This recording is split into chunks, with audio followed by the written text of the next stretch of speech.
초록우 산어린이재단에 매달 소정의 금액을 후원하게 되었습니다. 이 모든 게 구독자, 시청자님 덕분입니다. 구독과 좋아요 감사합니다.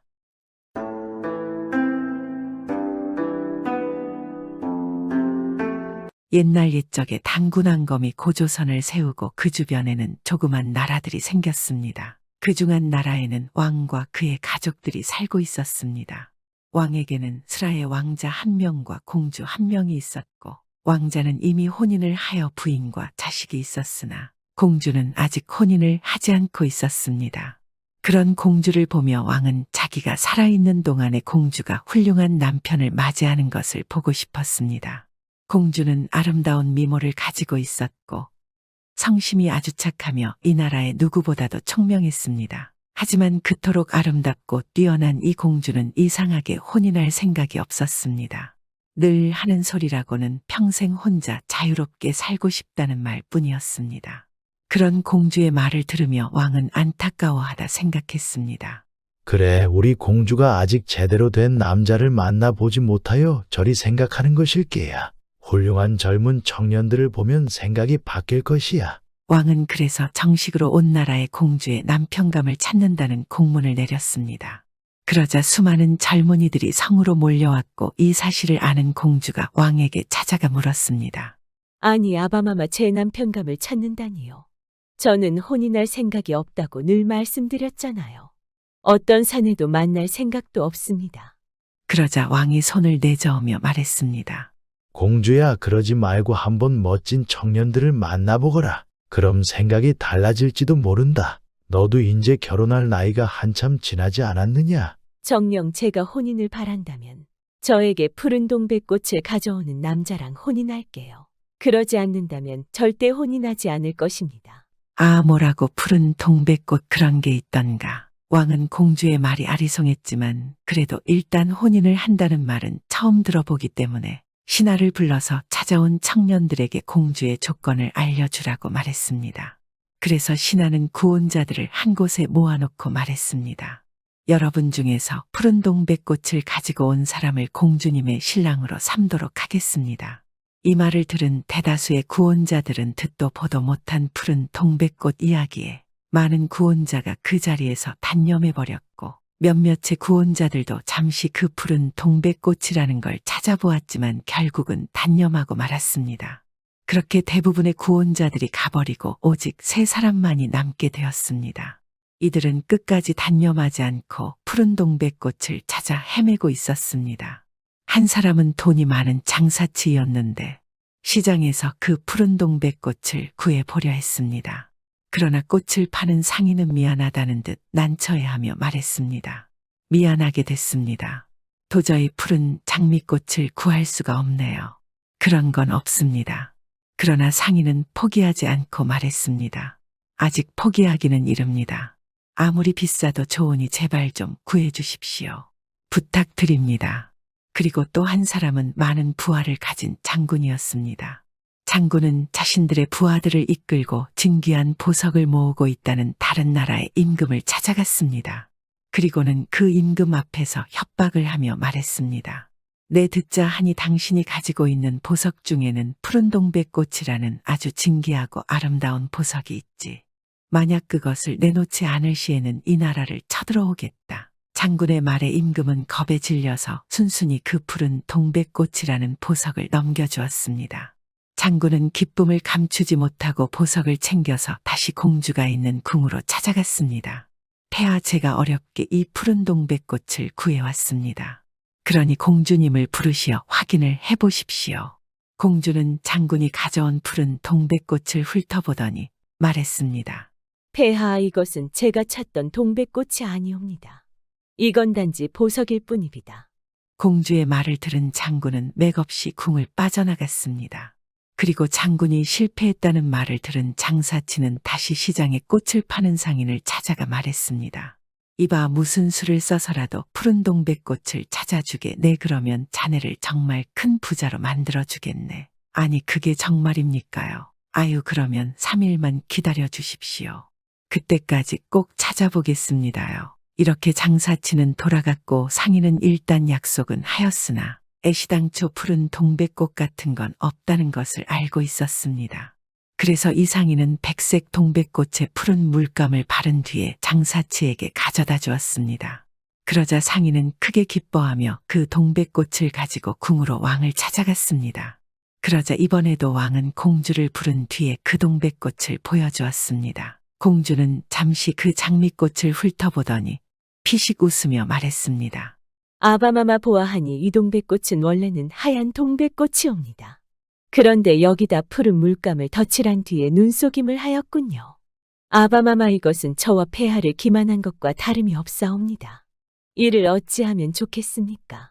일단 죄는 물어야 합니다. 한 달간 감옥에 넣어주십시오. 그렇게 장사치는 감옥에 갇혔습니다. 마지막 남은 구원자는 이 나라에서 가장 뛰어난 머리를 가진 재상이었습니다. 이 재상은 나라에서 제일 가는 도공을 부른 뒤에 말했습니다. 자네 나에게 정말 아름다운 꽃병을 하나 만들어 주시게. 그리고 그 위에다는 푸른 동백꽃을 그려주게. 그렇게 도공에게 이 나라 최고의 동백꽃 화병을 건네받았습니다. 그리고 왕을 찾아갔습니다. 그러자 왕은 감탄했습니다. 정말 아름다운 동백꽃이 그려진 화병이로구나. 심지어 푸른 동백꽃이군. 공주야, 네가 보기에는 어떠하느냐? 공주는 유심히 꽃병을 쳐다본 뒤에 말했습니다. 폐하, 이 꽃병은 정말 지금까지는 보지 못했던 훌륭한 화병이옵니다. 하지만 이 화병은 언젠가는 진짜 푸른 동백꽃을 꽂아 두기에 알맞은 화병이 될 것으로 생각됩니다. 저분에게는 크게 사례를 하시고 돌려보내도록 하시죠. 재상은 그 소식을 듣고 크게 실망한 후에 돌아가 버렸습니다. 그렇게 마지막까지 남아있던 세 사람이 모두 탈락하자 공주의 신랑 찾는 일도 끝나는가 싶었습니다. 그렇게 또 얼마 후 떠돌이 음악가가 이 성 근처를 지나게 되었습니다. 그런데 이 음악가는 푸른 동백꽃이나 공주의 신랑 찾기니 하는 이러한 내용은 전혀 모르고 있었습니다. 이 나라의 사람이 아니었기 때문입니다. 마침 저녁 해가 붉게 빛나면서 서산으로 넘어가려 하고 있었습니다. 이 음악가는 피곤도 하고 또 아름다운 일몰이 들이오자 궁 안의 담에 기대앉아 퉁수를 불기 시작했습니다. 그때 뒤에서 문이 열리는 소리가 들리더니 궁을 걷고 있던 공주가 그 소리에 이끌려 음악가에게 왔습니다. 참 아름다운 연주네요. 그렇소이까? 그렇게 들어주니 고맙소. 이 나라 사람이 아니시군요. 맞소, 나는 떠돌아 다니는 음악가입니다. 그럼 이런저런 재미있는 이야기를 많이 하시겠는데요. 그렇게 두 사람은 날이 새도록 서로의 이야기를 주고받았습니다. 그리고 둘 다 연모하는 마음이 운명처럼 느껴졌습니다. 그리고 음악가는 공주에게 혼인을 하고 싶다고 말했습니다. 공주도 음악가가 마음에 들었지만 복잡한 표정을 하고 입을 열었습니다. 사실 저는 이 나라 왕의 딸이자 공주입니다. 그런데 저와 결혼을 하기 위해서는 푸른 동백꽃을 가져와야 한다는 조건이 붙어 있답니다.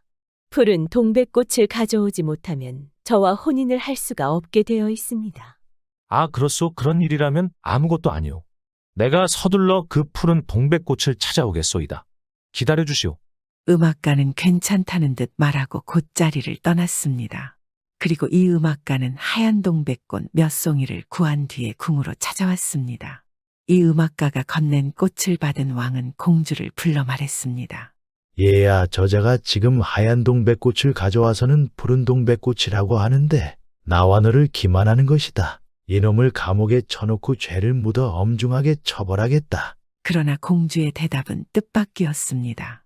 네, 아바마마, 바로 이것입니다. 이것이 제가 바라던 푸른 동백꽃입니다. 공주의 말에 왕도 신하들도 고개를 갸우뚱하였습니다. 그런 왕과 신하를 보며 공주는 말했습니다.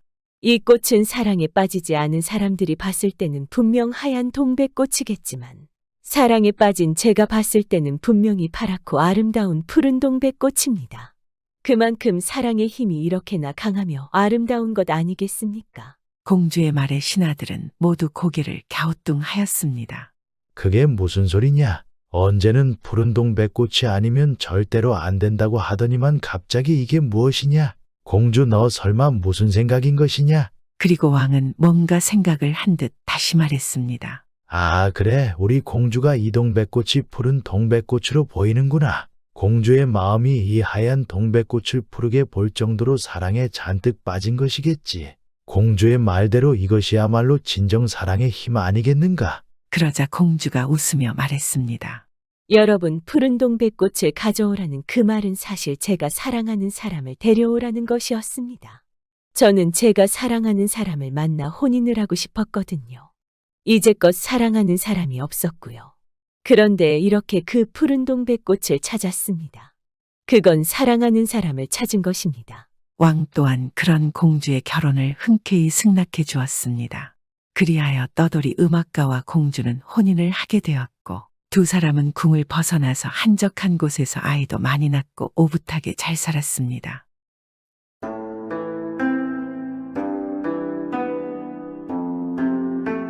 옛날 옛적 어느 마을에 늦둥이 칠복이라는 바보가 살고 있었습니다.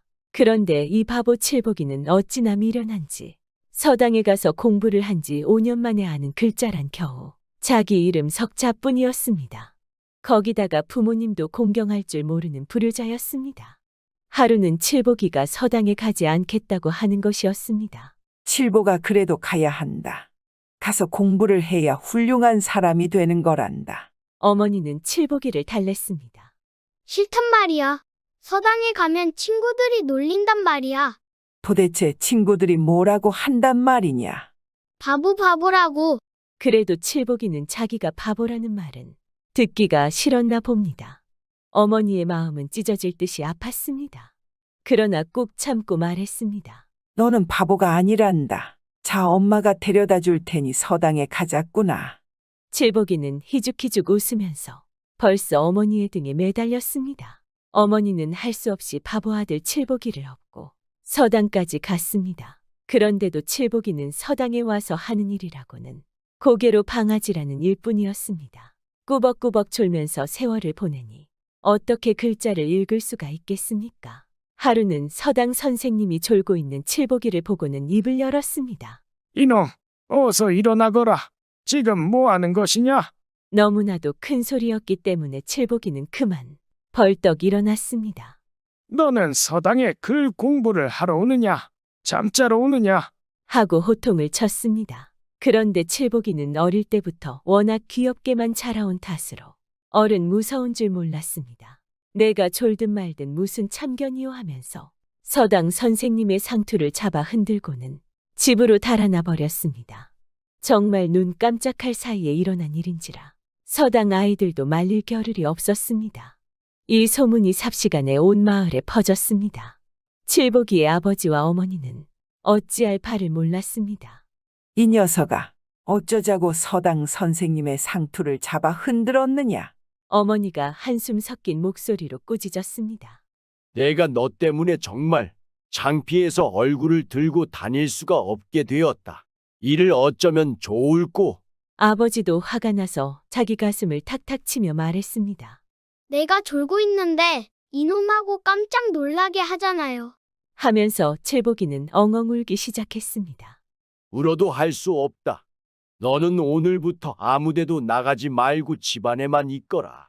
아버지는 칠복이를 집안에 가두어 놓고 말았습니다. 이 무렵 칠복이가 살고 있는 마을로 한 선비가 이사를 왔습니다. 마침 선비에게도 아들 하나가 있었는데 어찌나 똑똑하고 효자인지 이 마을에 이사 온 지 며칠도 되지 않았는데 과연 선비 집 아이는 달라요.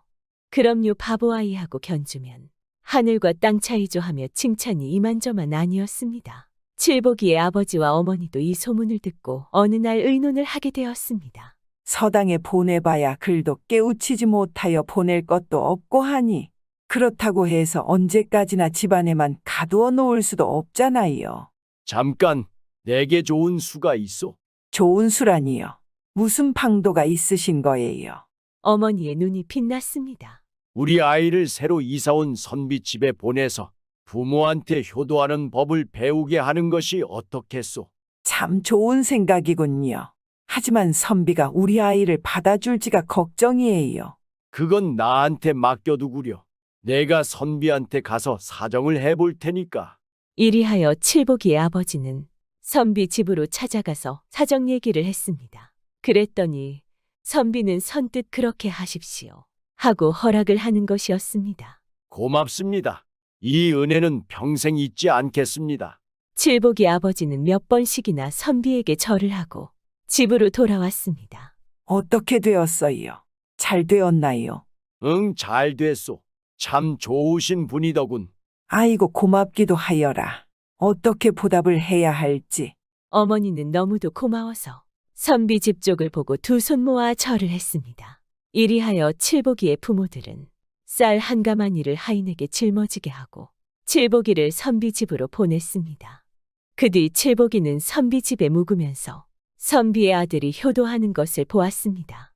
누워서 떡 먹기보다 쉽구나. 칠복이는 효도하기가 이렇게 쉬운 줄은 몰랐습니다. 선비의 아들이 효도를 한다는 것은 이런 것들이었습니다.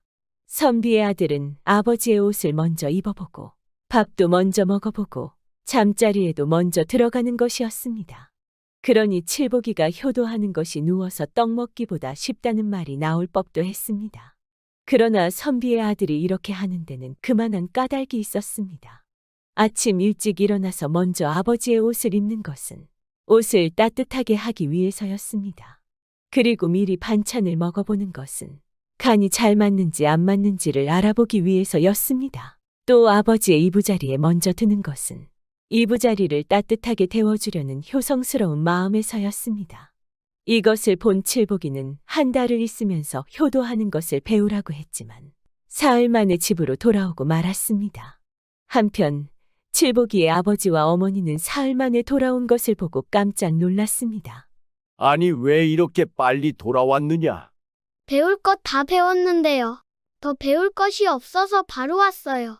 그렇게도 빨리 효도하는 법을 익혔단 말이냐? 그럼요, 배울 것도 없는데 한 달씩이나 있어 뭐예요. 그러나 아버지는 믿지 않았습니다. 그리고는 한숨을 푹 쉬면서 밖으로 횡하니 나가버렸습니다. 하지만 어머니는 그래도 자기 아들이라고 사랑스럽기만 했습니다. 그러냐? 아유 기특하기도 하지. 그럼 오늘 저녁부터 효도를 어떻게 하는 건지 시작해 보거라. 하고 아들 칠복이의 머리를 쓰다듬어 주었습니다. 히히 해볼게요. 나도 효도 알 수 있다고요. 칠복이는 이렇게 말하고는 아버지의 방으로 들어갔습니다. 칠복이는 선비의 집에서 사흘 동안 배운 효도를 하기 시작했습니다. 효도를 할 바에는 제대로 깜짝 놀라게 해야지. 칠복이는 제법 단단히 결심을 했습니다. 그리고 장롱 밑바닥에 있는 옷까지 다 꺼냈습니다. 이건 아버지의 새 옷이네. 어서 이것을 입어야지. 칠복이는 아버지의 새 옷을 입었습니다. 그리고 저녁상을 차려놓자 아버지의 밥상에 먼저 앉아 그릇마다 씻은 듯이 비워놓았습니다. 그리고 아버지의 방에 가서 이부자리를 펴놓고 코를 드르렁드르렁 골며 잠을 자기 시작했습니다.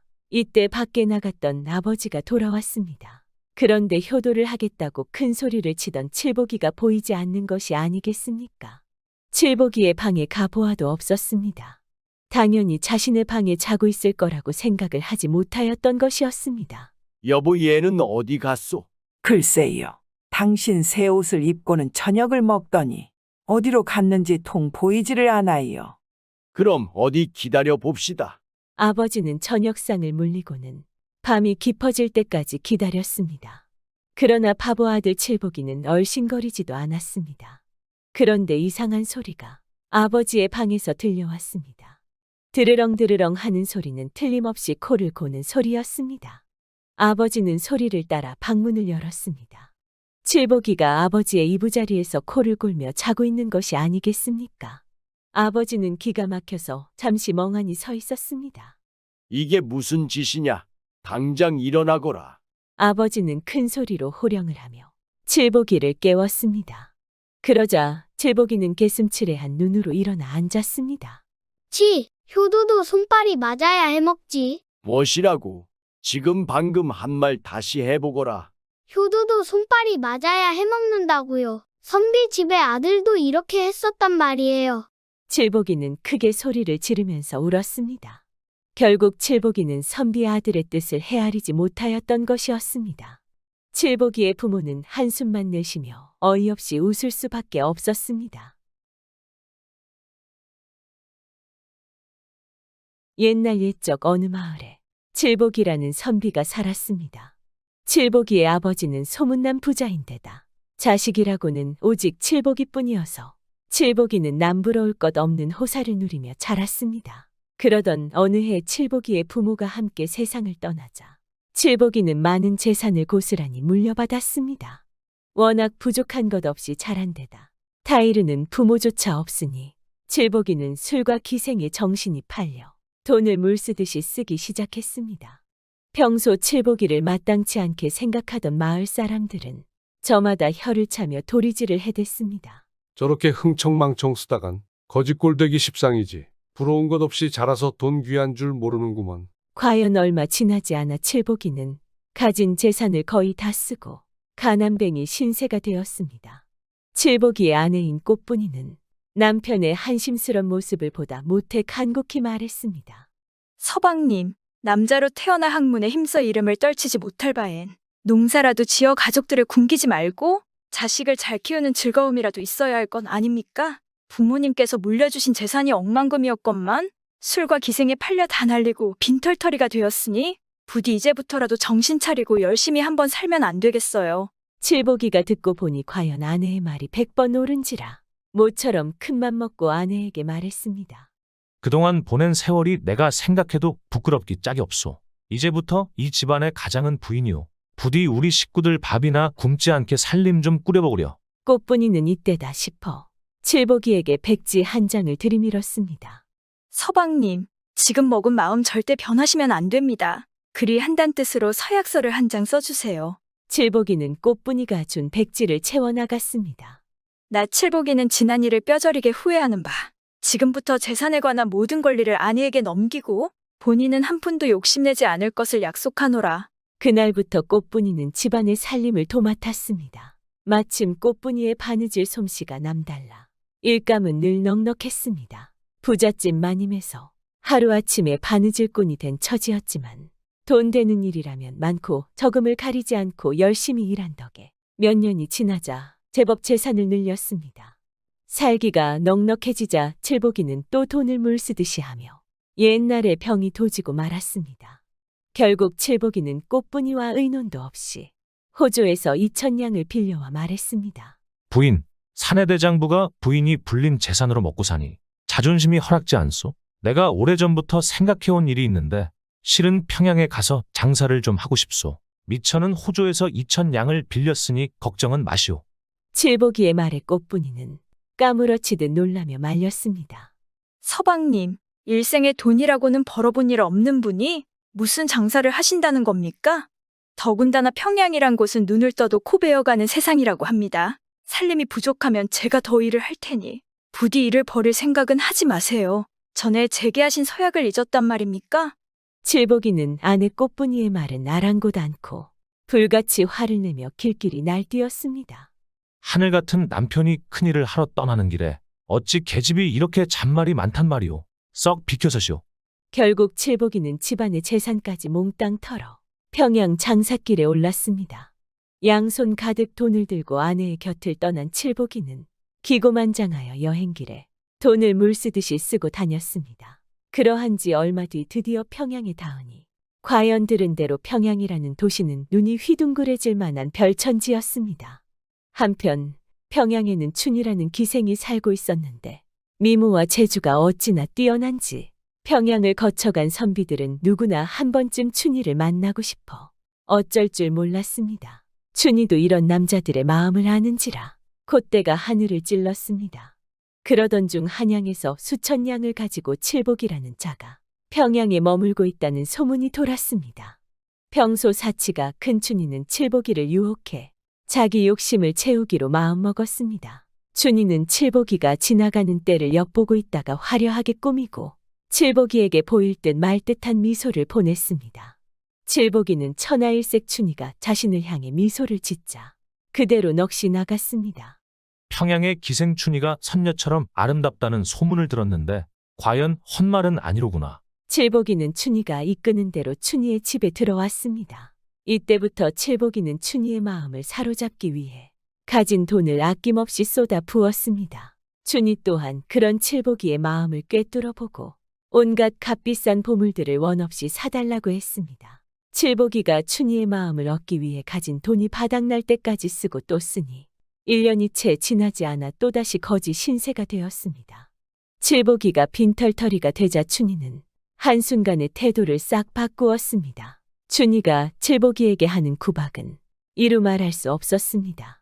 결국에는 칠복이에게 돈 몇 푼을 내던지며 차갑게 내쫓기에 이르렀습니다. 이제 더 이상 볼 일도 없으니 이 돈 갖다 노잣돈이나 보태세요.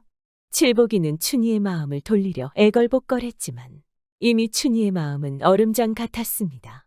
오도 가도 못하는 거짓골이 되어버린 칠복이는 그저 막막하기만 했습니다. 이 꼴로 고향으로 돌아간다면 호주에서 빌린 돈을 갚을 길이 없고 여기서 머물자니 춘희의 재물 욕심을 당할 수가 없으니 어쩌면 좋단 말이냐. 생각 다 못한 칠복이는 있는 체면 없는 체면 다 버리고 춘희에게 간곡히 청했습니다.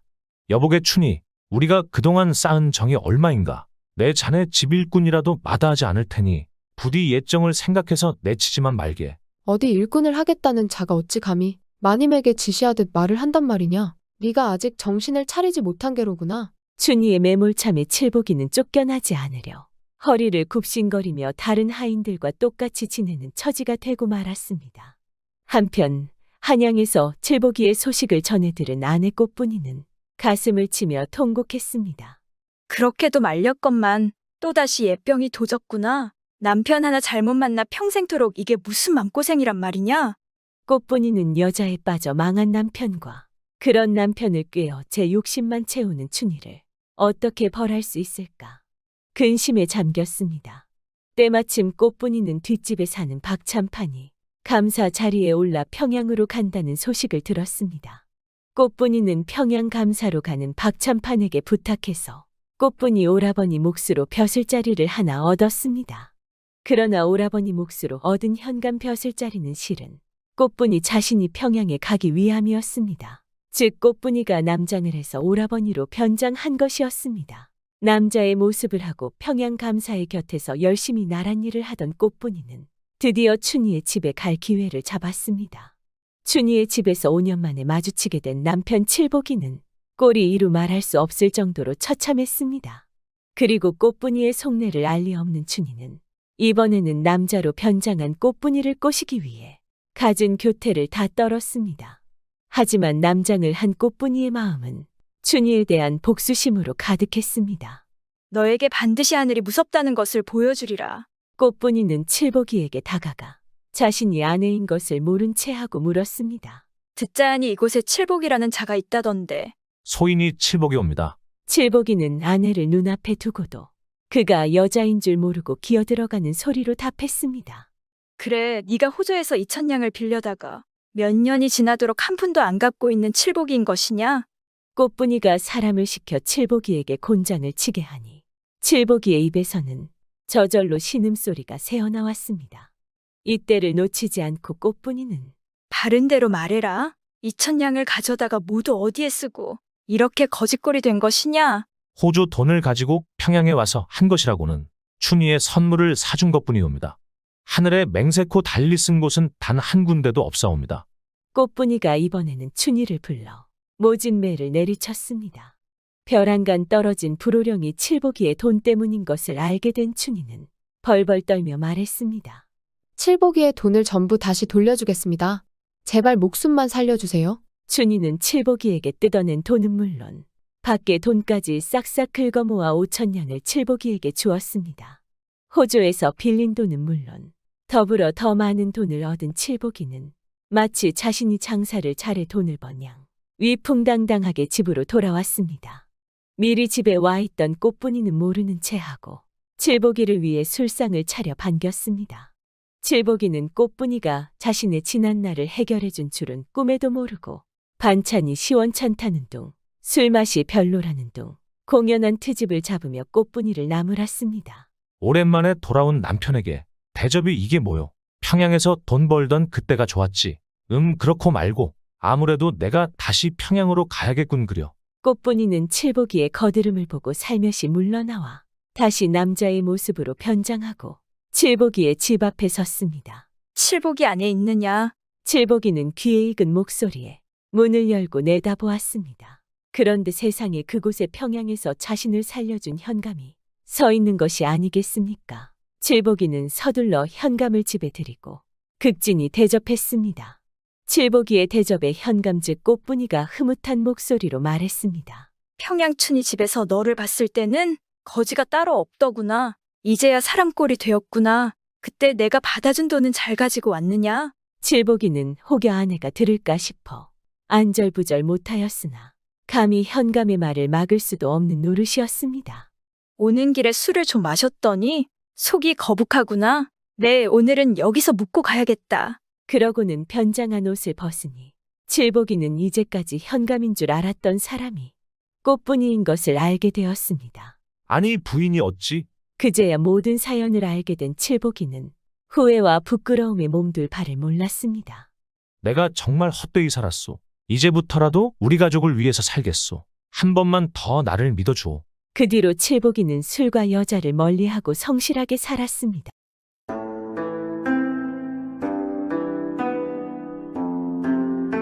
오늘 이야기는 머슴이 임금된 기막힌 이야기 하나 할까 합니다. 옛날에 남의 집 머슴 사는 총각이 살았습니다. 일 잘하고 허우대도 멀쩡한 총각인데 한 가지 흉이 있다면 말을 할 때 말이 새서 가운데 글자가 안 나온다는 것입니다. 고구마 그만두고 누룽지 주오 한다는 게 곰마 그만두고 눅지 주오 이러는 거지 뭡니까? 이 총각이 일을 잘해서 농사를 완벽하게 잘 지어놨는데 탐욕스러운 주인마님이 애썼다는 말 한마디 않고 밤낮밤 많이 먹는다고 구박을 하지 뭡니까? 너 밥을 그렇게 많이 먹다가 우리 집 살림 다 말아먹겠다. 밥 그만 처먹고 빨랑 가서 일이나 해라. 이러면서 먹던 밥까지 빼앗아 간단 말입니다. 총각이 화가 많이 나지 않겠습니까? 에라 이 집 나가서 딴 데 가서 머슴 살고 말지 이렇게 생각하고는 더러워서 못해 먹겠네. 나 나간다. 한다는 것이 말이 새서 더러워서 못해 먹겠네. 난 안다. 이러거든 말입니다. 주인마님이 들어보니 난데없이 난다는 것입니다. 하늘로 헐헐 나는 줄 알고 말입니다. 야 이놈아, 내가 정말 난단 말이냐? 하고 물으니까 총각이 슬그머니 장난기가 돌았습니다. 그래서 말했습니다. 아, 내가 날지요. 정말 내가 날지요. 어디 그럼 날아봐. 나한테 거짓부렁 치는 게 아니겠지. 그러니까 어림없는 소리 마세요. 아, 우리 고을 사또가 날아라 해도 날지 말지 한데 영감님이 날란다고 날 줄 알아요. 했거든 말입니다. 주인 영감이 그 소리를 듣고는 당장 사또에게 쪼르르 달려가서 고에 바쳤단 말입니다. 우리 집 머슴 사는 놈이 이러이러한 말을 했다고 말한 것입니다. 그러니까 사또가 명을 내려서 이 머슴을 잡아왔습니다. 데려다 놓고 하는 말이 내가 정말 나느냐? 그러면 그 신기한 재주를 보여줘라. 하니까 이 머슴이 이제 장난질에 이골이 나서 큰 소리를 뻥뻥 치는 것입니다. 얘 날지요. 날다마다요. 그럼 어서 한번 날아보아라. 만약에 날지 못하면 네 죄는 중할터이다. 그러니까 이 머슴이 하는 말이 나라님이 날아라 해도 날지 말지 한데 사또가 날란다고 내가 날겠습니까? 안 날지요. 이러니 사또가 화가 나지 않겠습니까? 이놈을 당장 큰 칼 씌워서 옥에 가두어라. 그러고 아무것도 주지 마라. 괘씸한 놈. 하고는 당장 나라님한테 상소를 올렸습니다. 우리 고을에 이러이러한 머슴이 이러이러한 말을 했다고 말입니다. 그러니까 나라님이 어떤 놈인가 궁금해서 머슴을 불러들였습니다. 당장 불러올려라. 그 머슴놈이 정말 날 수 있는 게냐? 한번 봐야겠다. 해서 또 나라님 앞에 불려갔지 않겠습니까? 나라님이 묻지 않겠습니까? 내가 정말 날 줄 아느냐? 내 고을 수령한테 들었다. 하니까 이 머슴이 참 딱하게 됐거든 말입니다. 이제 와서 못 난다고 하면 거짓말한 죄로 벌을 받을 것이고 이러나 저러나 벌 받기는 마찬가지 아니겠습니까? 에라 모르겠다 하고 또 큰 소리를 쳤습니다. 예, 날다 뿐입니까? 그럼 어디 한번 날아보아라. 예, 그건 어렵겠습니다. 중국 임금이 날아라 해도 날지 말지 한데 나라님이 날란다고 내가 날겠습니까? 이러고 간 큰 소리를 하는 것입니다. 어차피 이래저래 죽는 길 밖에 없지 않았겠습니까? 감히 어디 안전이라고 씨부리는 게냐? 그거 참 맹랑한 놈이로구나. 갖다 가두어라. 해서 옥졸들이 머슴을 옥에 가두었습니다. 그런데 소문이 얼마나 빠른지 그 소식을 중국 임금이 들었던 모양입니다. 조선에 사신을 보내서 당신네 나라에 나는 사람이 있다니 구경 좀 하게 보내주시오 하는 겁니다. 그래서 이머슴이 이제 중국에까지 가게 된 것입니다. 중국에 가니까 조선에서 나는 사람 온다는 소문이 퍼져서 구경꾼이 온장 안에 들어차게 모였습니다. 모여서 머슴을 보고 손가락질을 하고 저희들끼리 수군대고 난리 났습니다. 이 머슴이 아주 으스대면서 중국 임금 앞에 떡 나갔습니다. 그래, 내가 날 수 있느냐? 정말 그런 신기한 재주를 가지고 있는 게냐? 이제는 뭐 어떻게 할 도리도 없게 됐으니 또 큰 소리를 치지 않겠습니까? 예, 잘 날지요. 아주 잘 날고 말곱쇼. 그래, 그럼 내 앞에서 한번 날아봐라. 하니깐 어이구, 그거 아무 때나 나는 것이 아닙니다. 나는 일이 얼마나 어려운데 시도 때도 없이 난단 말입니까? 했거든 말입니다. 그럼 언제 날 수 있느냐? 어느 때가 되어야지 날아다니는 모습을 볼 수 있는 게냐? 까짓것 중국에까지 왔으니 실컷 구경이나 하자고 생각하고 한 달 뒤에나 날지요. 그 전에는 절대 못 납니다요. 했습니다. 그러자 중국왕이 서운한 표정을 지으며 말하는 것입니다. 그럼 한 달 뒤에 보자. 꼭 그때는 나는 모습을 보여줘야 할 게다. 이러고 나왔는데 나는 사람 왔다고 대접을 아주 잘해주는 것입니다. 잘 얻어먹고 구경 잘하다가 약속한 날이 되었습니다. 중국 임금 앞에 불려갔지 않겠습니까? 오늘이 난다고 한 날이 아니냐? 빨리 나는 모습을 보여줘라. 그렇습지요. 이제 제가 날 테니 저 큰 산 밑에 가서 기다려 보십시오. 그래서 중국 임금하고 구경꾼들이 모두 산 밑에 가서 와그락을 거리는데 머슴은 혼자서 산으로 올라갔단 말입니다. 산 꼭대기에 올라가서 이리 보고 저리 보고 돌아다니면서 이제 떨어질 곳을 찾거든 말입니다. 까짓것 떨어지는 거나 나는 거나 그게 그거지 뭐 하고서 말입니다. 그렇게 다니다 보니까 어디서 말소리가 들리는 것입니다. 가까이 가보니 조그마한 구간조 2마리가 옷과 부채를 놓고 아웅다웅하고 있는 것입니다. 가만히 보니까 무당이 굿할 때 쓰는 부채처럼 커다란 부채가 하나 있고 스님이 입는 장삼처럼 소매가 넓고 기다란 옷이 한 벌 있더란 말입니다. 너희들 여기서 뭘 하느냐? 뭐 땜시 아웅다웅 하는 게냐? 구간조들이 서로 나서서 말을 하는데 이것은 하늘을 나는 옷이거든요. 이 옷을 입고 부채를 펴서 슬슬 붙이면 하늘로 막 올라가는 건데 이것을 내가 먼저 주었는데 제가 제 것이라고 우기잖아요. 아니에요. 내가 먼저 주었는데 제가 우기는 거예요. 이런단 말입니다. 이거 참 잘 되었다 싶어서 구간조들을 슬슬 구슬렸습니다. 너희들 중에서 누가 이걸 갖든지 못 가진 쪽은 섭섭할 것 아니냐? 괜히 이것 때문에 싸우면 사이만 나빠질 테니 차라리 날 다오. 그게 내 목숨 살리는 물건이다. 내가 이 은공은 어떻게 해서든 갚을게. 꼭 부탁이다. 그러니까 구간조들이 한참 수군수군하더니 그 말이 옳다 싶었는지 옷과 부채를 주는 것입니다. 고맙다 하고서 옷을 입고 부채를 쫙 펴서 붙이니까 몸이 둥둥 떠올라. 한참 둥둥 떠서 올라가다 보니 아차 내려오는 방법을 안 배운 것입니다. 밑에 가물가물하는 구간조를 보고 큰 소리로 물었습니다. 얘들아, 이거 내려갈 땐 어떻게 하는 거냐? 내려오려거든 천천히 부채를 한쪽씩 접으면 돼요. 그래서 부채를 한쪽씩 접으니까 몸이 슬슬 내려오는 것입니다. 그렇게 해서 중국 임금이 있는 곳에 덩실덩실 내려갔습니다. 중국 임금이 아주 놀라서 눈이 왕방울만 해졌지 않겠습니까? 자기도 한번 날아보고 싶거든 말입니다. 나도 그것 입고 부채질하면 날 수 있을까? 그렇겠지요. 이 옷을 입고 부채질만 하면 알 수 있습니다요. 그럼 그 옷 좀 당장 내놓거라. 나도 한번 날아봐야겠다. 그래서 중국 임금이 옷을 입고 부채를 붙여서 둥둥 떠 올라갔는데 너무 높이 올라가서 잘 보이지도 않는 것입니다. 그런데 이 임금이 내려오는 방법을 알아야지 내겨가지 않겠습니까? 그냥 높은 데서 둥둥 떠다니기만 한단 말입니다. 밑에서는 아무리 기다려도 임금이 안 내려오니까 하늘에서 내려온 이 사람을 새 임금으로 삼아야 한다고 의논을 해서 이머슴이 그만 중국 임금이 되었습니다. 하늘로 올라간 헌임금은 솔개가 됐고 그 솔개는 아직도 못 내려오고 하늘에서 빙빙 돌고 있다는 것입니다. 이렇게 해서 머슴이 임금된 이야기입니다. 이머슴처럼 아무것도 없이 배짱만으로는 산다는 것은 요즘에는 통하지 않습니다. 그냥 웃긴 옛날 이야기라고 들어주시면 감사하겠습니다.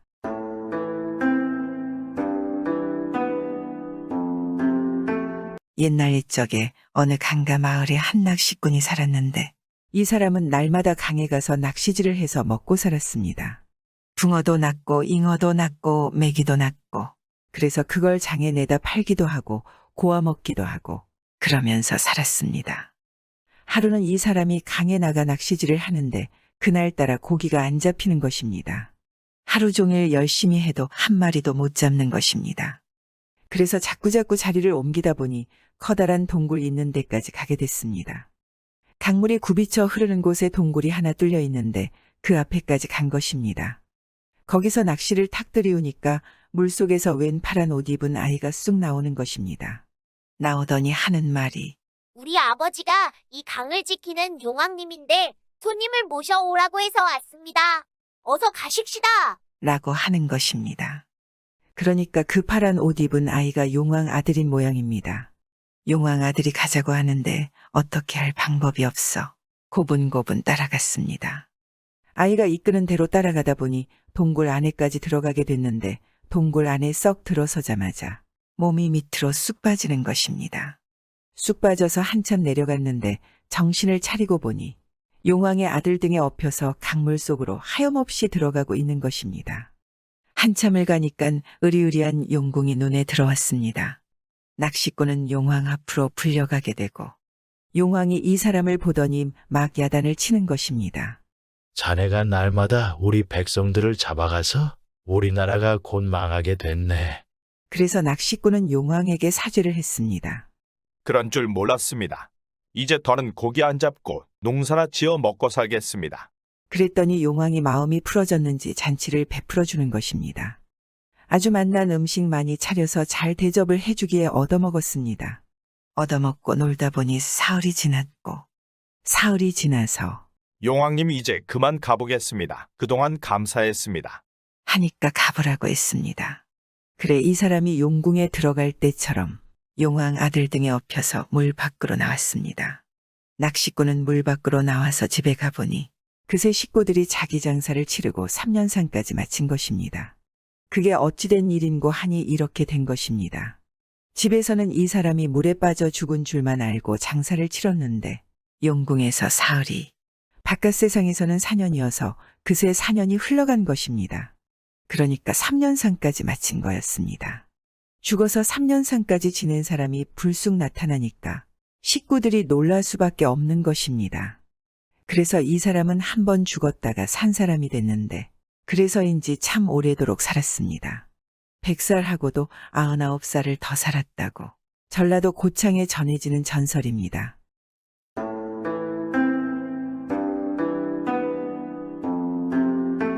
옛날에 한 머슴이 살았는데 이 사람이 배운 것 없고 가난해도 배짱 하나는 두둑해서 평생 남에게 꿀리고 사는 일이 없는 위인인 것입니다. 게다가 오지랖도 넓을 만큼 넓어서 좋은 일이고 굳은 일이고 남의 큰일을 보면 제 일처럼 달려들어 참견하기를 좋아했습니다. 그러니 나쁜 일도 있겠지만 좋은 일도 생기지 않겠습니까? 오늘 이야기는 이 머슴이 횡재한 이야기를 할까 합니다. 이 사람 사는 동네에 역졸 일을 하는 사람이 있었는데 한 번은 그 역졸집 앞을 지나다 보니 안에서 대성통곡하는 소리가 들리거든 말입니다. 오지랖 넓기로 치면 둘째 못 갈 이 사람이 그걸 보고 그냥 지나칠 수 있겠습니까? 대뜸 들어가서 사정을 물었습니다. 이 집에 초상 났단 말은 못 들었는데 이게 무슨 곡성이요? 왜 그렇게 한스럽게 우는 것입니까? 그랬더니 역졸이 울다 말고 한탄하기를 역졸의 일이라는 것이 나라의 심부름이 아니오. 우리 고을 감사가 임금님께 진상하는 벼르를 내가 맡아 대궐에 갖다 주기로 되어 있었는데 오늘 아침에 가지고 나서다가 그만 깨뜨려 버렸소. 이제 어떻게 합니까? 죽을 날만 기다려야 하지 않겠소. 깨진 벼르를 가져갔다가는 내 모가지가 열이라도 붙어 있지 못할 테니 어찌 통곡할 일이 아니란 말이오. 이러거든 말입니다. 듣고 보니 참 딱하게 되었지 않겠습니까? 그런데 이 사람이 무슨 궁리를 했는지 환하게 웃으며 말하는 것입니다. 그런 일이라면 아무 걱정 말고 나한테 맡기시오. 내가 아무 뒤탈 없이 벼루를 갖다 주고 올 터이니 어서 벼루나 내놓으시오. 대신 거하게 술이나 사시오. 이런단 말입니다.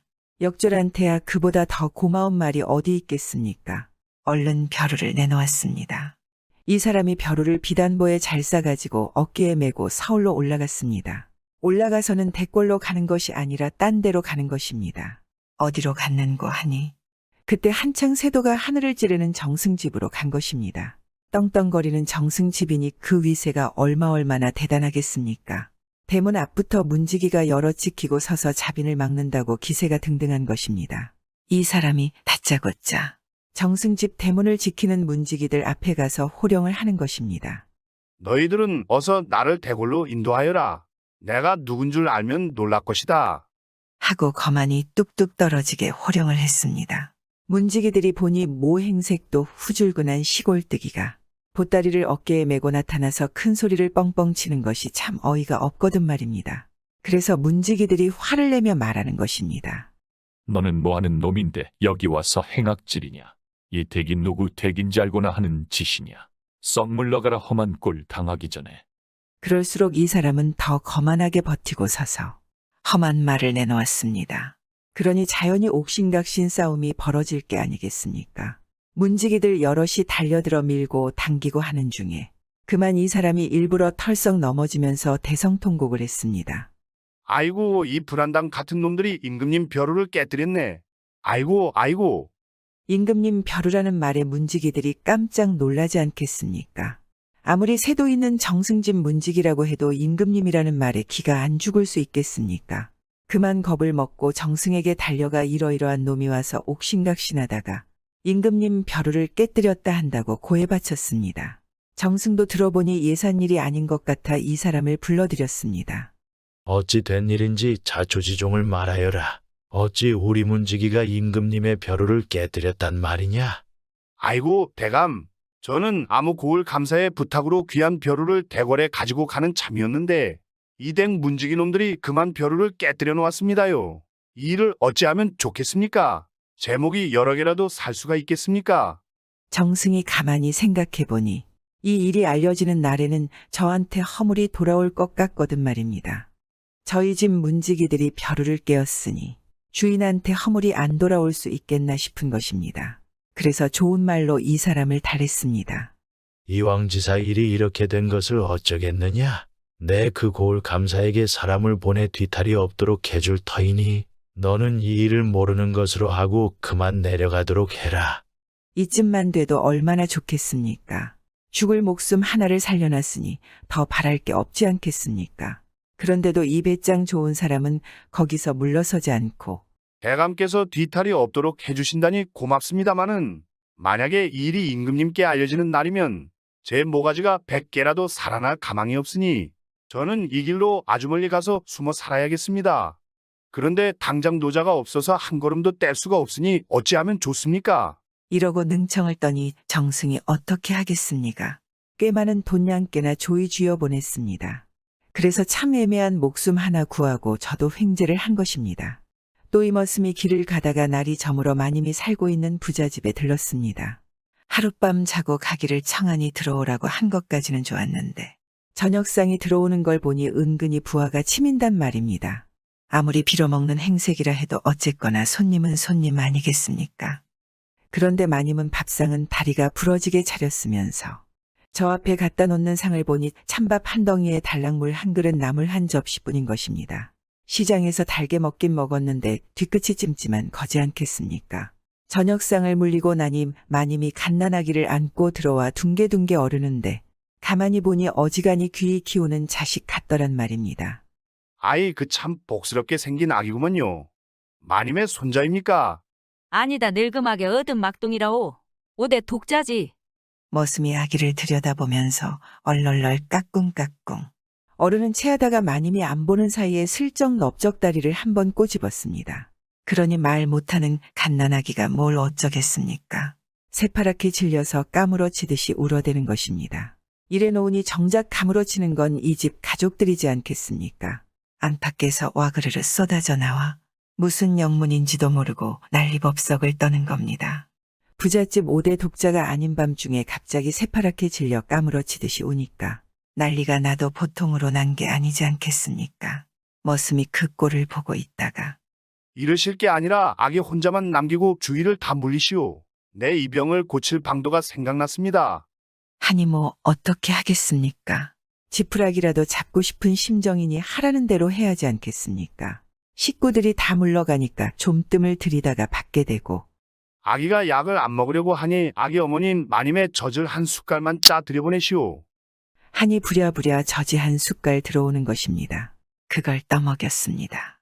아기 넓적다리 한 번 꼬집어서 터진 울음이 얼마나 가겠습니다. 오래 안 가지 않겠습니까? 젖한 숟갈 떠먹이니 뚝 그치거든 말입니다. 이래 놓으니 이거 뭐 용한 의원을 만나 아기 목숨 살렸다고 대접이 금방 달라지는 것입니다. 저녁상이 새로 들어오는데 상다리가 부러지게 잘 차려왔습니다. 잘 먹었습니다. 밥알 몇 개 남겨뒀다가 동글동글하게 환약처럼 만들어서 머리맡에 뒀다가 자고 일어나니 딱딱하게 말랐을 것 아니겠습니까? 아침에 그걸 마님에게 주면서 하는 말이 대접을 잘 받고 그냥 갈 수 없어서 내 귀한 약을 드리겠습니다. 아기가 다음에 또 어제처럼 경풍이 생기거든 이 환약을 젖에 기어 먹이십시오. 그럼 나을 거요. 하니까 마님이 감지덕지하면서 귀한 약을 받고 그냥 보낼 수 없다고 돈깨나 후이 집어주는 것입니다. 그래서 이 머슴은 고향에 돌아가 역졸에게 있었던 이야기를 하고 머슴 관두고 논밭 사서 열심히 농사지어서 큰 부자가 되었다는 이야기입니다. 요즘 세상에는 이런 배짱만으로는 살 수 없지만 그냥 옛날 이야기라 생각하시면 감사하겠습니다. 구독은 공짜입니다.